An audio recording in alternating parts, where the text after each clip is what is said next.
இந்த வீடியோ எதுக்காக பார்த்தீங்கன்னா ஒரு சின்ன இன்ஃபர்மேஷன் தான். என்னென்னா ஒரு சனிக்கிழமை ஞாயிற்றுக்கிழமை வந்து நாங்கள் ஒரு பருவதமலை போகலான்னு சொல்லி ஒரு ஐடியாவில் இருக்கோம். ஓகேங்களா? ஸோ அதுக்கு பருவதமலை ஏறணுன்றது கொஞ்சம் கஷ்டமான விஷயம்னு சொல்லி நிறைய யூடியூபர்ஸ் போட்டிருக்காங்க. ஸோ அதுக்காக நான் என்ன யோசிச்சிருக்கேன்னா பர்சனலாக, சரி அப்போ அதுக்கேற்ற மாதிரி நம்ம ட்ரைன் பண்ணிவிட்டு போவோம், நம்மளால் எவ்வளோ ஃபாஸ்ட்டாக ஏற முடியுதுன்னு பார்ப்போம்.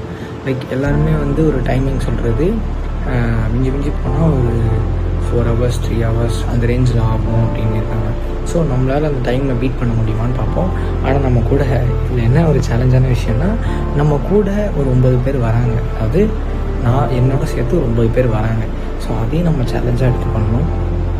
என்னால் அவங்களுக்கு ட்ரைனிங் கொடுக்க முடியுமா என்னன்னு தெரியல. பட் நான் என்னோடய செல்ஃபை ட்ரைன் பண்ணிக்கலான்னு இருக்கேன். நாளைக்கு காலையிலேருந்து ஜாகிங் போகலான்னு இருக்கேன். மேக்ஸிமம் ஒரு 3 kilometers ஆச்சு ஓடலான்னு பார்க்குறேன். ஸோ நம்மளோட பெஸ்ட்டை நம்ம தருவோம். பருவதமலைக்கு ட்ரிப் எடுப்போம்.